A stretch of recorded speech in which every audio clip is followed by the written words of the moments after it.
All right, here we go. What's up, guys? Hope you guys are having a good day. What's up? What's new? We got anybody in here yet?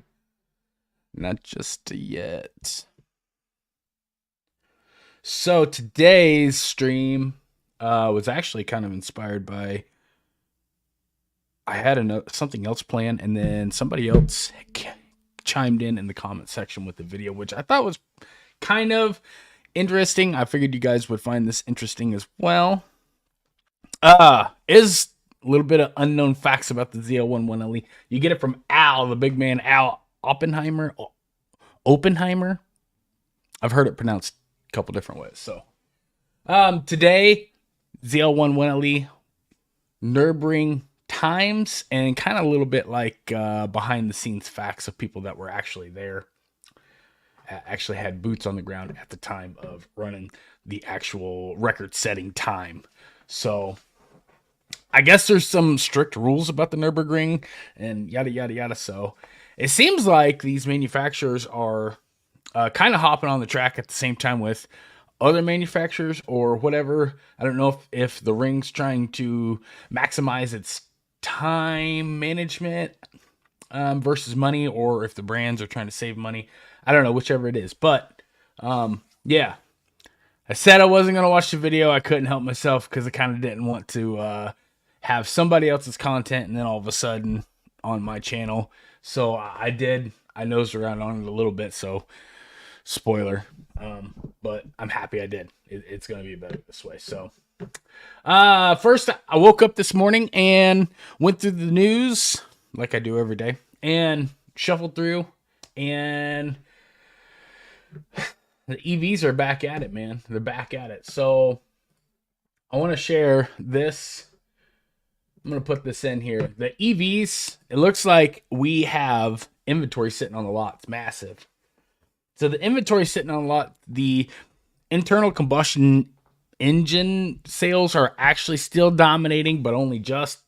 The EV is actually sitting on the lot for almost a little over a third of the year is what their average day supply is. So, let me see here. We are getting into it's actually getting a little ridiculous. We have, let me make sure I gotta watch because I gotta have two screens because I can't trust StreamYards anymore. They yep, there we go. Okay. So it looks like everybody's cutting jobs. Cut. So you can see I guess Elon paid people on a severance package.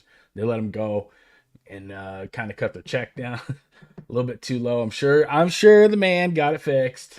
Rivian's cutting jobs.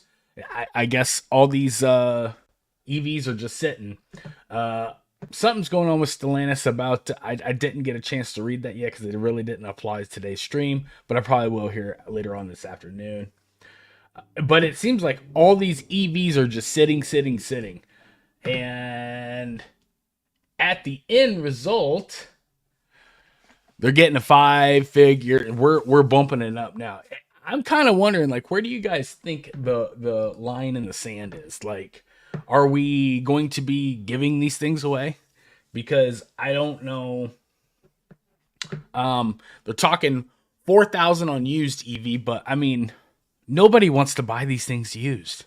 They're having a hard time. Even like, the elite posh brands of like Porsche, those Taycans are sitting on the lots. They're not selling, and they're sitting so long actually that like new versions of the same Taycans coming out before they can sell the old inventory. So I think we're right. I think the EV push. I don't know if in 2025 this is going to be the same landscape as which we're looking at today. It's just like all these tax dollars and all this federal money is just thrown hand over fist at these. I'm getting tired of it. Like, we everything else is so inflated and we're overpaying, and our month to month bills, and we got people out here with a lot bigger problems, and we're still throwing money at this market trying to convince people to switch over to an electric architecture. there's been electric cars forever and ever. I was just talking about this with somebody, and it didn't take off then. They didn't take off now. But these investors or everybody that's going to financially benefit from this, I mean, where's the end? Where's the bottom? I thought we were over. They said that the federal subsidies dried up for this, and then all of a sudden, here we go again with, the charging stations and the blah blah blah, and now we've got $7,500. I guess that's not enough, so now we're gonna go to $10,000+ for it's I think 2025 might get ugly. It might get ugly. So I'm gonna scroll down here. It does look like as of April 1st, which is the beginning of the Q2 for 2024. It says as of April 1st, EVs are sitting on the dealership lot for 119 days. And that's fallen from the peak. So Q1 2024, they were sitting at 169 days. So it's picked up when you throw free shit at stuff and you just say, here's free money. I have a feeling these people are going to get so heavily financially invested in this architecture that, someone's going to get left holding the bag, is all I'm saying. I was just talking about with somebody, because even internal combustion engine motor sales, it says they're setting at a 73-day supply. So every 73 days on average, that's what the inventory is turning for ICE. So it's quite a bit faster. That's good news for us as enthusiasts. That's really, really good news for us. So that's really all that was like real interesting about the automotive sales, automotive news today. It really wasn't that heavy. It's all usually doom and gloom and a lot of politics and, pointing the finger and blaming, we don't need to know about that. I want hard physical data that tells me where the market's going, what to be looking out for. And that way, when we see prices or price swings or whatever, you kind of see it coming. Because currently right now we're feeling the pain at the pump, man. Hard. So other than that, let's get into the Nurburgring. I want to talk about the ZL1 1LE. I think we've all seen the video. I might cover it another day. But it turns out Chevy dude, and I guess he now opened up since then, because this video is old. I want to give a shout out to Dave ZL1. So he's the one that actually recommended this video. He dropped it in the comments, and I didn't even know anything about this, which is really cool because I love learning new stuff about Camaro background, fun facts, and I don't know if it is possible, but I hope one day, if Camaro comes back in the right way, I hope that this original team for Camaro 6 gets to R&D or make Camaro 7. I really, really hope that they get involved in on that, because I think that's the best way to improve on something that was in the past is, you got to have the original A team. So, okay, we'll get into it here. I'm going to just go here. And then, like I said, this Chevy dude, he's going to give his intro or whatever, give a little context. He's going to do a walk around. I guess this is when the ZL1 1LE was first brand new. So let's get into it. And I'll stop it when I need to. Here comes the 2018 ZL1 1LE. The 1LE car is really similar to the ZL1 as far as engine, whatnot. But here's the really cool thing about this car. It's 100% set up for track. And you're gonna hear also how we have an unofficial time of 7:13 on the Nürburgring.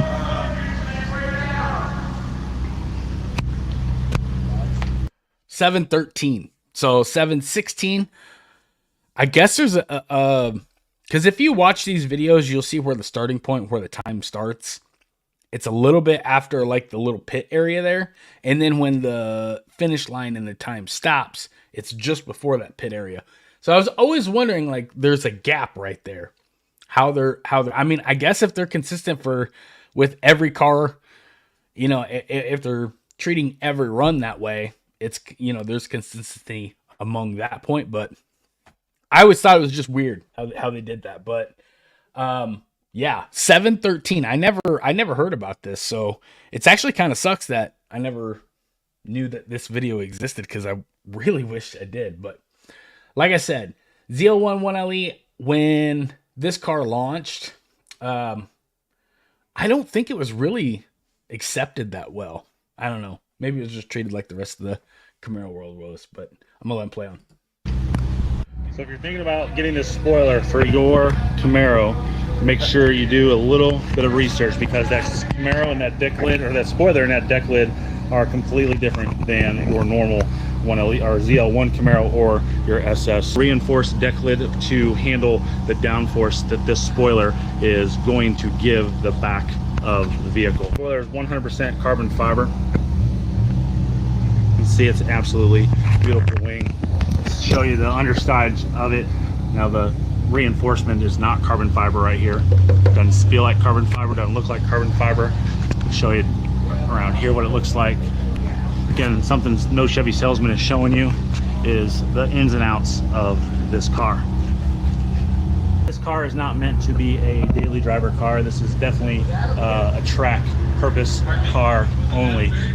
One thing that Alan told me is if you lift this car up on a lift, this suspension will not move, unlike a normal car that the suspension drops and hangs there. This suspension is so tight and so tough and so rigid that it literally just hangs like it's sitting on the ground. So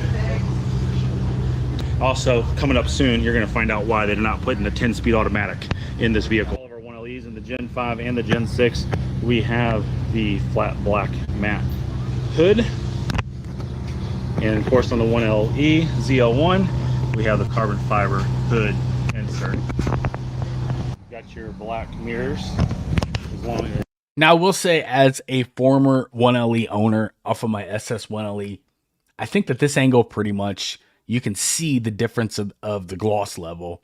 And I will say that did always kind of bother me, because it kind of cheapened it, or made me feel like it was like discounted, because the hood wrap was one gloss level and the mirrors was another gloss level. And then it just, yeah, I mean, I understand the entire package was $7,000 and it was a freaking steal. As it was, I still to this day, I don't know how they made money off of this thing. The ZL1 to ZL1 1LE was a lot less impressive of a bump, simply because you were already getting all the goodies. You were getting the same seats, you were getting the same brakes, the exact same brakes. It's the exact same brake setup. It's just a different color. You're just getting different wheels. It didn't. The SS 1LE really added a ton with the ELSD, the mag ride. Every 1LE got the head-up display. You know, it switched over to the Recaro seats. Yeah, the $7,000 in the SS 1LE went. I think they were actually might have lost money. I'm sure they didn't, but it was baffling to me how much you got on the SS 1LE. But that was just something I noticed as a 1LE owner. It's just, you walked around the car and you picked apart, because I mean, when you pay for a package like that, you take a sense of pride in it. And yeah, you just start to notice the variations of like, oh my God, okay, but it is what it is. It is what it is. I'll keep going here. Is your black side skirts. We got a special guest that just showed up. Is it true they ran a 713 with another driver? No. So this is Al. He was like the chief head of engineer. He ran the whole freaking thing. This is a good clip, and I wish more of this would surface to the internet, because man, it sucks. It sucks that the car is gone. You know how I feel about it. But let's carry on here. Listen real close. This is good information. No. Somebody said that on Motor Trend. Well, so first part of your question, yes, it's true. The way it works at the ring is you can't videotape, because it's called industry pool. So every manufacturer's got future stuff camouflaged. I mean, you get all the spy shots, but they don't want you taking static pictures or anything up in the pit area. Okay. The other thing is, if you're going to do a hot lap, you got to do it at the end of the day. They have to clear the track, and you get a hot start. You go around once, and you come in and do a hot start. And that's how everybody gets the hot lap. Well, they did the McLaren P1 there with Kenny Brad, and they had it set up where he was going to do his hot start, and they were letting the track clear. And so I was there, and Bill Wise is my driver. He's one of my development engineers. And he had the most seat time, so we gave him the chance to run the lap, and he ran the 7:16. And he was in the... So I guess that driver's name was Bill Wise. So shout out Bill Wise, because he ran the 7:16 record-setting lap. car as we were trying to get, like, if something happens, if he can't run that McLaren, we're running. So we're ready to go. And it dawned on us, hey, there's nobody on the track. Just go. I mean, all you need is like a 30-second head start, and that McLaren will never catch you. Right. Oh, yeah. And so we just waited and waited, and I said, go up there. If they scan your car, go. Are you ready? He goes, I'm ready. I said, let it all hang out, and he went out and he ran just over a 7:15, but that was coming from the pits, and the pits you're at a stop. So what we did was we looked at every turn on that run, every stretch on that run, and we went and we just overlaid a hot start onto it. So that takes about 2.5 seconds off the time. Okay. So if he had had a chance to run that lap with a hot start, it'd have been under 7:13. Wow. But because we...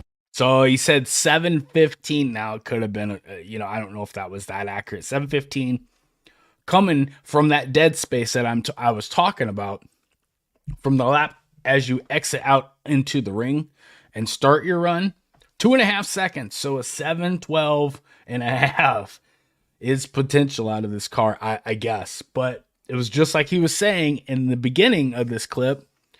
They only get so many chances. I mean, because they have just very finite lap time or track time. I'm sorry. So you're only going to get a couple chances. I mean, I guess you're only, just like you said, you're only allowed to set at the end of the day. So your window of opportunity is really, really small. I'm going to let him finish up here. Because we couldn't videotape it, and because we came out of the pit, the Nurburgring is real sticky on posting any videos. They'll fine you. And we had to pay a lot of money to release our video. Well, that would have been faster than, of course, the GT3. Yeah. That would have been a second faster, or like a half second faster. That's amazing. The Porsche guys and the BMW guys were there, and they were like really impressed with our car. They came over and they were looking at it, and they were like, "This is awesome." Yeah. But yeah. So, given another chance to run, you only get so many chances to run over there, and then you're done. The week's over, and McLaren had a fast lap that day, and so we had a chance to rerun an official hot start. But we did all of our engineering calculations to figure out what the theoretical best lap would be in the 1LE at the Nürburgring, and it was a 7:13. Put a 10-speed in, you might have to go back over there. Well, that's what I was wondering. Why a 10-speed?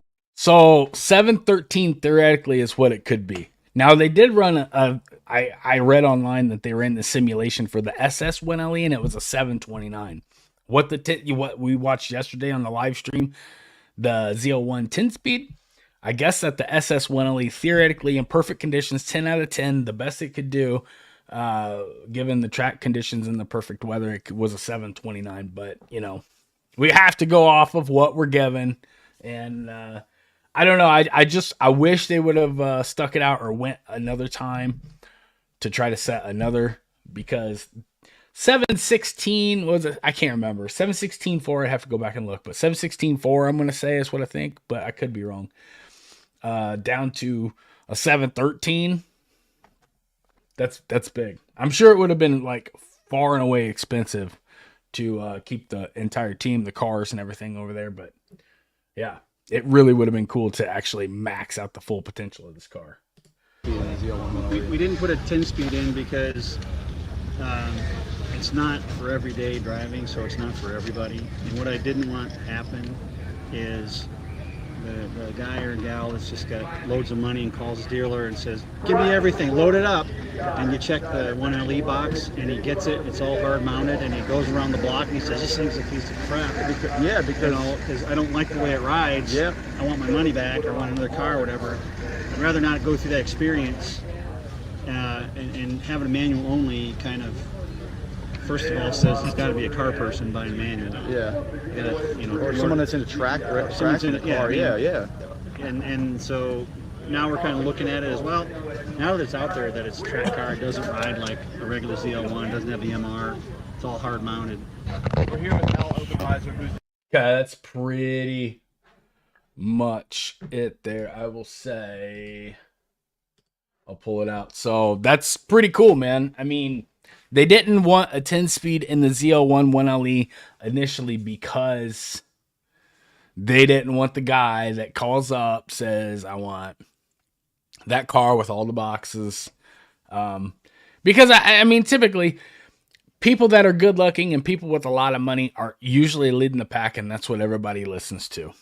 Because, I mean, and it's not a wrong philosophy to say, you know, if you're not beating me at that aspect in life, I'm not going to listen to you. So the guy with the most money, but you kind of got to pick and choose your battles. You kind of got to really understand the individual which you're going to listen to and let them influence your life on, because I've made that mistake before in life, but I'm sure we all have. But it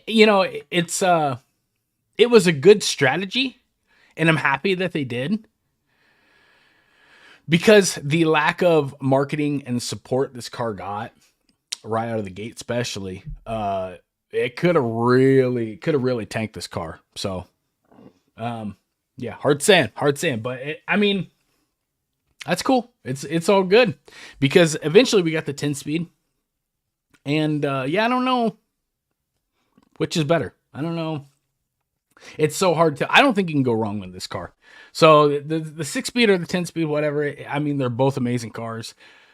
But yeah, I understand the strategy now. I'm so happy that this video got brought to the surface. I'm so happy David introduced this video. If you guys have any other videos, hit me up in the comment section. Typically, I try to get back to everybody every day. But yeah, I wish they would have got the 713. Like I said, you're so close. I mean, the Huracan Performante got a 854, 856. And like I said, with the track that's 13 miles long, 10, 15 seconds really isn't that much. It's not that far of a gap to close as far as, sitting there and trying to chisel off time at each turn. So it is what it is. So other than that, it's really all I got today. I'm going to keep it nice, short, and sweet. I got some other things to do today, this afternoon. I hope everybody's taking care. I hope everybody's having a great day. Yeah, other than that, we're going to probably cut this one short. I will be back tomorrow. If you guys have anything you want me to put up display or any of these other videos, this was a good one. I like this. I enjoyed this because I learned something new. I got new exposure to something, and I think it just needs to be out there, the information. So you guys take care. Like the video. We'll see you guys tomorrow. Until then, take care.